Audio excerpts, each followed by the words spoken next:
Assalamualaikum warahmatullahi wabarakatuh.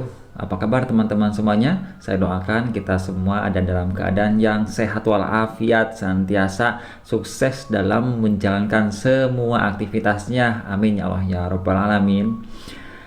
Kali ini kita akan belajar melanjutkan lagi materi yang sebelumnya telah saya jelaskan, yaitu mengenai konsinyasi. Nah, saat ini kita akan menyelesaikan contoh kasus pada konsinyasi. Tapi sebelumnya teman-teman, supaya kita lebih paham dan lebih mudah lagi menyelesaikan suatu kasus yang ada pada akuntansi konsinyasi, lebih baik teman-teman semuanya nonton dulu video yang sebelumnya telah saya upload ya, yang ada di sini mungkin. Mudah-mudahan di sini saya bisa lihat ya, atau teman-teman bisa lihat, kemudian juga pelajari sampai dengan paham. Nah, kalau sudah paham, baru kita lanjutkan dengan video ini.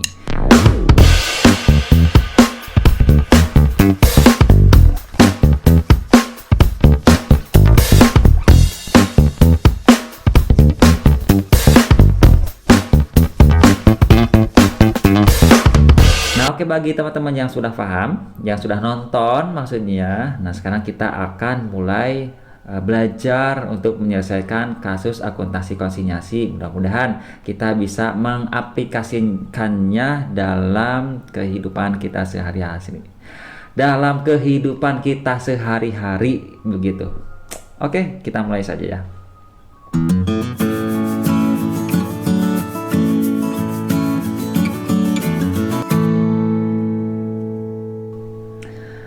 Nah, ini adalah kasusnya. Nah, kasus ini tentunya seperti yang telah saya sampaikan di video sebelumnya, bahwa posisi dari bisnis konsinyasi ini ada dua pihak. Ada yang konsinyor, ada konsinyi, atau ada pihak pengamanat atau pemilik barang, kemudian juga ada pihak yang penerima titipan barang atau konsinyi, atau istilah lainnya adalah komisioner, karena dia akan menerima komisi, namanya komisioner gitu ya. Kalau yang mempunyai barang, yang menitipkan barang, namanya adalah konsinyor atau pengamanat. Oke, itu istilah-istilahnya ya, banyak namanya tapi tujuannya adalah sama. Baik, kemudian dari metode pencatatannya pun ada yang dicatat secara terpisah, ada juga yang dicatatnya itu tidak terpisah atau disatukan. Nah, pada kasus ini akan saya simulasikan juga dengan dua metode pencatatan tersebut ya. Pada faktanya ataupun pada praktiknya, kalian akan menggunakan hanya satu metode pencatatannya saja gitu ya, tidak usah dua-duanya. Cuman untuk lebih memahami ya, kita harus tahu kedua-duanya begitu ya.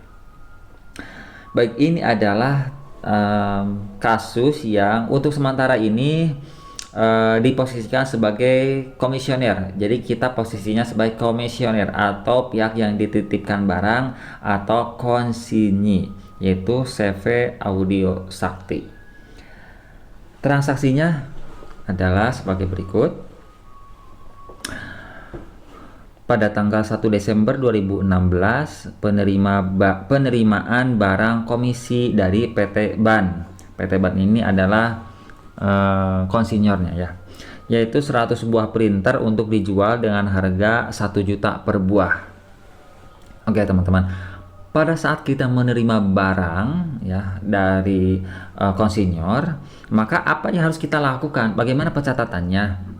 Nah, dari dua metode yang digunakan, kedua-duanya memang kita tidak ada catatan penjurnalan.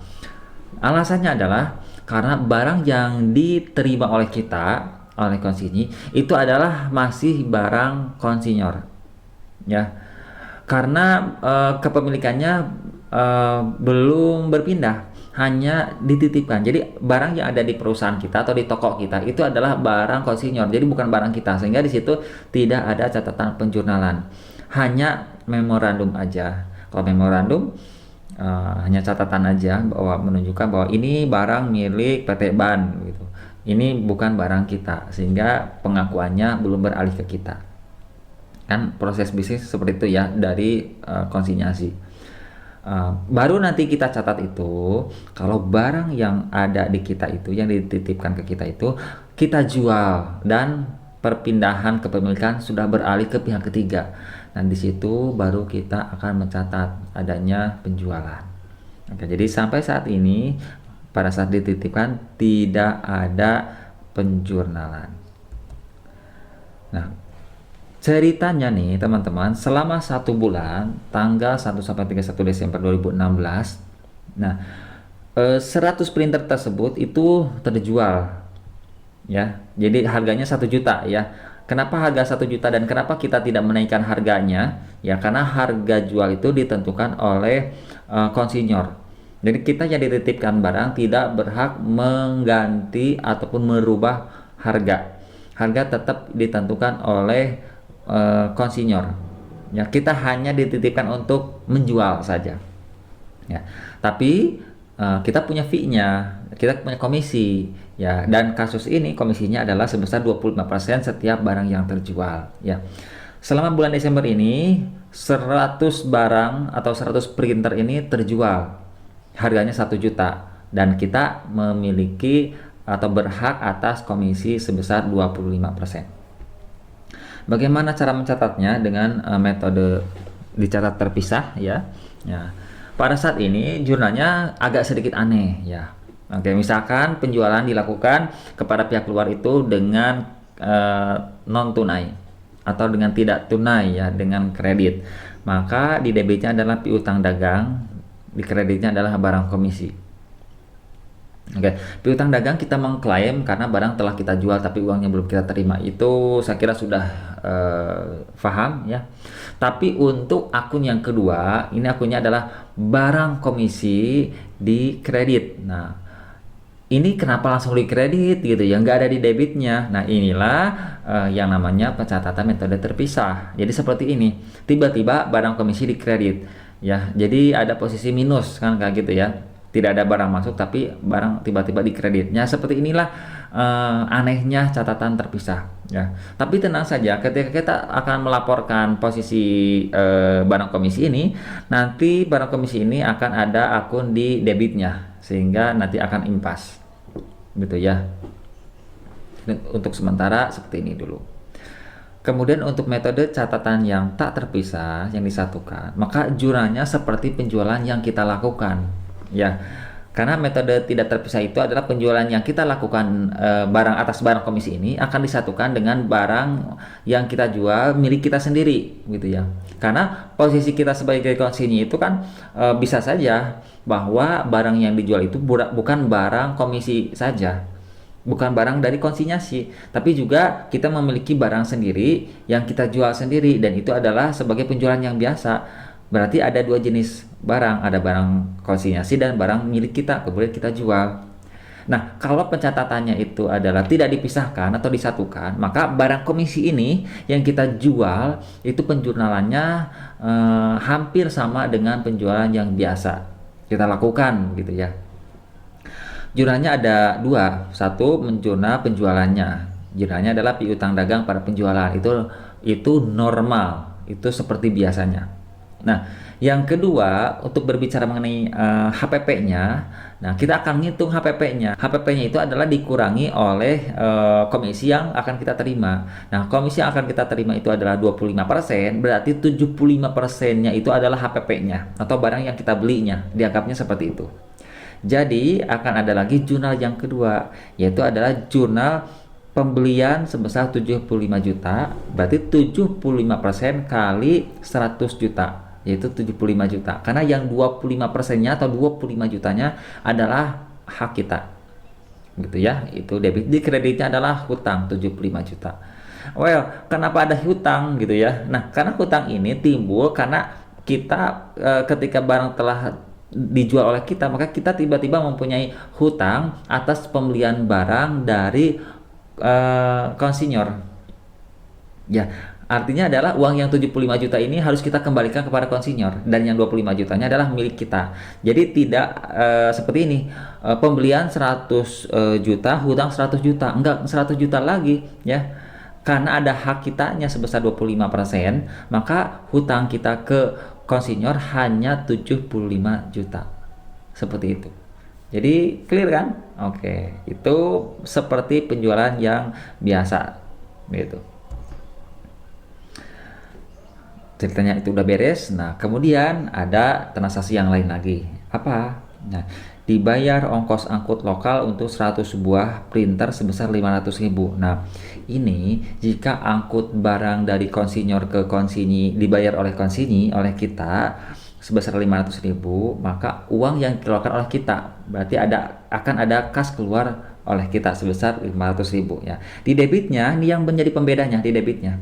Kalau dicatat terpisah, maka uang yang 500.000 ini akan menambah nilai barang komisi. Ya. Menambah nilai barang komisi bagi kita dicatatnya di debit. Barang komisi di debit 500.000, maka kas di kredit 500.000. Oke. Jadi dianggapnya setiap uang kita yang kita keluarkan itu akan menambah dari barang komisi tersebut. Begitu. Nah, kalau dicatatnya tidak terpisah, maka ketika uang kita keluarkan 500.000 tersebut itu akan menjadi hutang. Itu akan mengurangi hutang, gitu ya. Akan mengurangi hutang karena tadi kita mempunyai hutang sebesar 75 juta. Ini ada uang 75 juta ya. Dan sementara kita sekarang mengeluarkan uang 500.000, berarti uang yang kita keluarkan yang 500.000 itu akan menjadi pengurang ini. Pengurang hutang ini. Jadi hutangnya disimpan di debit 500.000, di kreditnya adalah kas 500.000. Oke, clear kan? Oke. Sekarang kita lanjut. Penerimaan piutang dari langganan atas penjualan 100 buah printer. Nah, tadi kita udah menjual secara kredit. Nah, sekarang kita menerima uangnya. Berarti kita menerima uang sebesar 100 juta sebesar barang yang kita jual. Pencatatannya adalah kas pada piutang dagang ya. Karena kas yang kita terima ini akan mengurangi piutang dagang kita. Itu posisi dicatat terpisah. Nah, begitu juga dicatat tidak terpisah karena tadi di awal kita mengakui adanya piutang sebesar 100 juta dan sekarang dibayar piutangnya, maka jumlahnya pasti akan sama ya. Kas pada piutang atau piutang dagang 100 juta rupiah. Oke, lanjut lagi. Pada tanggal 31 Desember 2016, perhitungan komisi atas hasil penjualan 100 buah printer adalah 25% kali 100 juta. Seperti yang tadi kita hitung di awal ya. Untuk yang metode tidak terpisah kita sudah mengetahui sebetulnya ada 25 juta ya. Itu adalah komisi untuk kita. Nah, sekarang kita hitung. Kenapa dihitung pada 31 Desember? Karena 31 Desember itu adalah laporan keuangan dibuat gitu ya. Maka kita harus jelas berapa hak kita sebagai konsinyi. Oke. Kemudian kita hitung bahwa yang 25 juta ini bagi pencatatan yang dicatat metode terpisah ini, maka itu akan menambah komisi, barang komisi ya. Jadi di debitnya adalah barang komisi 25 juta, di kreditnya adalah pendapatan komisi 25 juta. Oke. Barang komisi 25 juta ini akan menambah barang komisi gitu ya.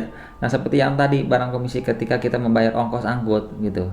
Oke, kemudian di kreditnya adalah pendapatan komisi karena yang 25 juta ini akan kita anggap sebagai pendapatan komisi. Bagaimana dengan dicatat metode terpisah? Itu sama sekali tidak ada pencatatannya ya, karena pendapatan komisi ini sudah kita akui pada penjualan yang 100 juta. Ya, ini 100 juta. Itu sudah dicatat, sudah include di sana. Nanti juga akan dengan sendirinya akan terselisihkan antara penjualan dengan harga beli 25 juta. Oke. Kemudian terakhir nih paling bawah, pengiriman perhitungan atas hasil penjualan 100 printer sekaligus pengiriman uang ke PT Ban.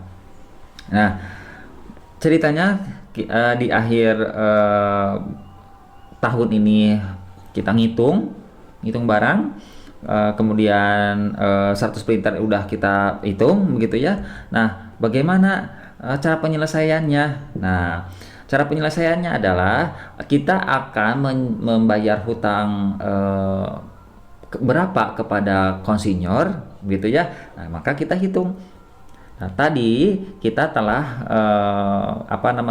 mengetahui bahwa ada barang komisi yang ada di kredit 100 juta. Nah, kemudian kita sudah kurangi dengan barang komisi ini 500.000 ini ya pengurangnya. Kemudian barang komisi ini ada lagi 25 juta pengurangnya. Nah, sisanya sekarang berapa? Nah, sisanya adalah uang kas yang akan kita serahkan ke konsinyor. Sisanya gitu ya, itu dengan cara menghitung 100 juta dikurangi 500.000 dikurangi dari pendapatan milik kita 25 juta, berarti 25.500.000, maka selisihnya adalah 74.500.000. Nah, barang komisi pada kas 74.500.000 ini adalah uang yang diserahkan oleh kita ke konsinyor. Jadi konsinyor itu hanya menerima uang 74.500.000, bukan 75 juta. Kenapa? Karena kita tadi sudah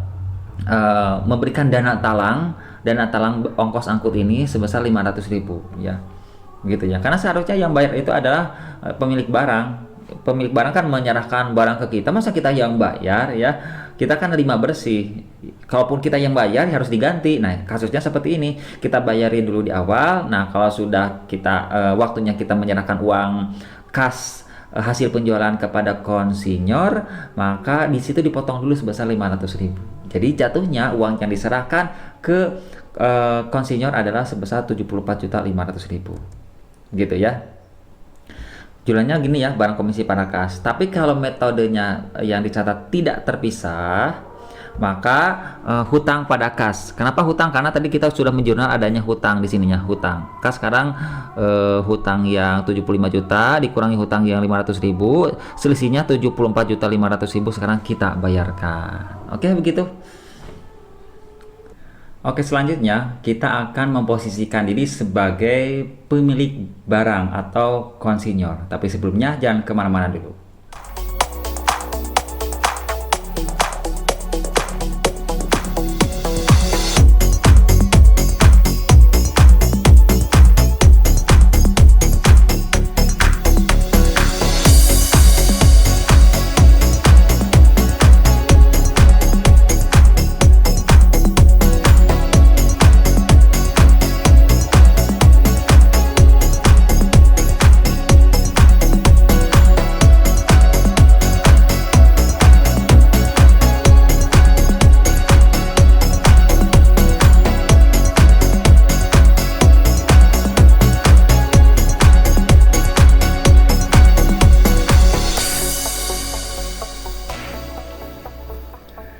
Nah, ini dia kasusnya adalah kasus yang tadi, tapi akan ada sedikit perbedaan-perbedaan karena posisi kita sebagai seorang konsinyor. Nah, sekarang akan ada data yang tidak diketahui oleh konsinyi.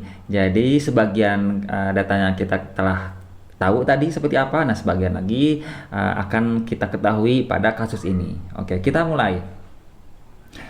Transaksinya yang pertama adalah pengiriman barang konsinyasi ke CV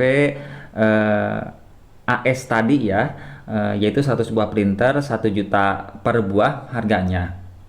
Nah, yang tidak diketahui oleh konsinyi adalah bahwa barang yang kita titipkan kepada konsinyi itu atau komisioner itu adalah sebesar 600.000 per buah. Begitu ya. Jadi yang kita titipkan ke mereka itu adalah sebetulnya 600.000 per buah. Nah, ini adalah HPP yang tentunya kita sebagai konsinyor lah yang tahu. Orang lain nggak akan ada yang tahu gitu ya, kecuali kita memang memberitahukan kepada pihak lain. Oke. Bagaimana cara mencatatnya? Nah, pada saat kita mengirimkan barang kepada konsinyi, kalau yang tadi di posisi konsinyi itu tidak ada catatan jurnal, hanya memorandum ya. Tapi kita sebagai pemilik barang, ketika kita menitipkan barang kita kepada konsinyi, maka akan ada perubahan status barang tersebut ya. Yang tadinya itu adalah barang biasa menjadi bukan barang biasa lagi. Nah, seperti itulah kira-kira ya. Nah, catatannya adalah atau jurnalnya adalah untuk metode yang dicatat terpisah, maka di debitnya adalah barang konsinyasi, di kreditnya adalah pengiriman barang konsinyasi ya sebesar 60 juta rupiah sebesar harga pokoknya. Ya, di debitnya adalah barang konsinyasi ya karena yang tadinya tidak ada barang konsinyasi sekarang menjadi ada barang konsinyasi. Begitu ya. Nah, di kreditnya adalah pengiriman barang. Begitu. Kemudian untuk dicatat yang tidak terpisah, nah di debitnya adalah sama barang konsinyasi 60 juta, di kreditnya pun sama pengiriman barang konsinyasi sebesar 60 juta rupiah begitu. Nah, kemudian untuk selanjutnya dibayar ongkos angkut pengiriman sebesar 400.000 rupiah ya. Nah, ini kita yang bayarnya nih ceritanya. Kita yang bayarnya ke sana 400.000. Nah, kalau tadi ada biaya lain yang dikeluarkan oleh konsinyii ada 500.000, masih ingat ya tadi dibayar konsinyii. Ini beda lagi ceritanya. Jadi kita pun mengeluarkan biaya angkut, tapi barangkali ada biaya angkut yang lainnya. Yang jelas kita mengeluarkan biaya angkut lah gitu ya. Nah, ini dibayar oleh kita sebagai konsinyor. Nah, jurnalnya adalah barang konsinyasi pada kas ya. Jadi kalau metode catat terpisah itu setiap ada penambahan biaya yang diperuntukkan nilainya ke barang konsinyasi, maka langsung nilainya ditambahkan ke barang konsinyasi. Di sini pun uang yang ongkos 400.000 ini langsung ditambahkan ke barang konsinyasi. Ya, jadi jurnalnya adalah barang konsinyasi pada kas sebesar 400.000 rupiah. Nah, kalau dicatatnya yang tak terpisah, ya artinya kalau tak terpisah itu kita sebagai konsinyor menyatukan atau mencampurkan penjualan yang dilakukan secara konsinyasi dengan penjualan yang biasa. Karena kita sebagai konsinyor bisa saja barang yang kita jual itu tidak semuanya kita titipkan. Ada juga barang yang memang kita jual sendiri. Nah, itu adalah penjualan yang biasa. Begitu ya. Nah, di sini kalau barang konsinyasi dengan barang yang biasa kita jual itu pencatatannya dia memang disatukan metodenya, maka ketika ada biaya yang dikeluarkan untuk angkut, maka itu sebagai pembebanan aja. Namanya adalah ongkos angkut atau beban angkut pada kas 400.000 rupiah. Begitu. Selanjutnya diterima perhitungan atas hasil penjualan 100 buah printer. Nah, tadi di akhir bulan konsinyii telah menjual barang 100 buah ya. Kemudian dilaporkan ke kita sebagai konsinyor. Nah, sekarang kita nerima laporannya ya. Gitu. Bagaimana cara mencatatnya? Nah, mencatatnya ada seperti ini.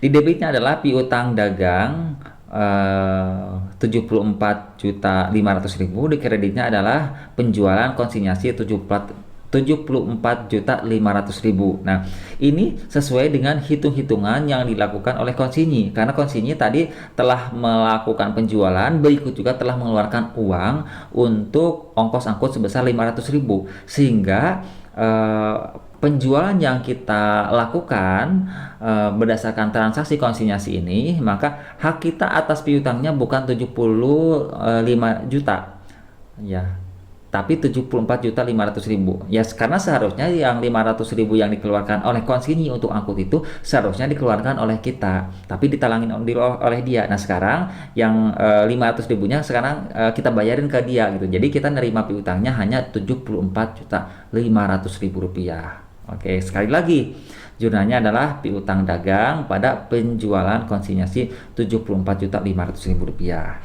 Nah, selanjutnya untuk mencatat HPP-nya ya, yaitu jurnalnya adalah HPP penjualan konsinyasi sebesar 60 juta rupiah di debit. Nah, sekarang kita udah ketahuan bahwa HPP-nya adalah 60 juta sesuai dengan barang konsinyasi yang kita titipkan ke konsinyii ya, yang sudah kita tahu dari awal HPP-nya. Nah, sehingga di sini kita catat kembali begitu ya.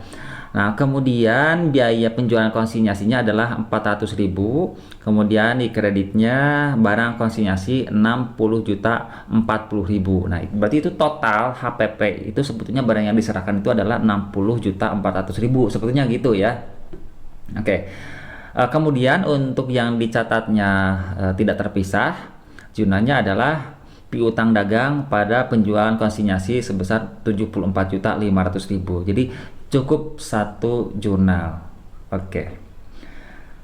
Selanjutnya, nah pada saat konsinyi menyerahkan uang ke kita sebagai konsinyur dan kita sudah sepakat dengan berapa jumlah yang harus kita terima, maka kita langsung aja menjurnalnya ya.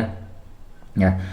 Ketika diserahkan uang sebesar 74.500.000 atas penjualan printer 100 buah, maka kita menerima uang dan jumlahnya adalah kas pada piutang dagang sebesar 74.500.000. Begitupun dengan metode pencatatan yang tidak terpisah, maka kas pada piutang dagang 74.500.000 itu tidak ada perbedaannya, karena di situ adalah yang tadinya kita mempunyai piutang, sekarang piutangnya dibayar, berarti berkurang. Bagi kita piutangnya berubah menjadi kas, maka jumlahnya akan sama, kas pada piutang sebesar 74.500.000 rupiah.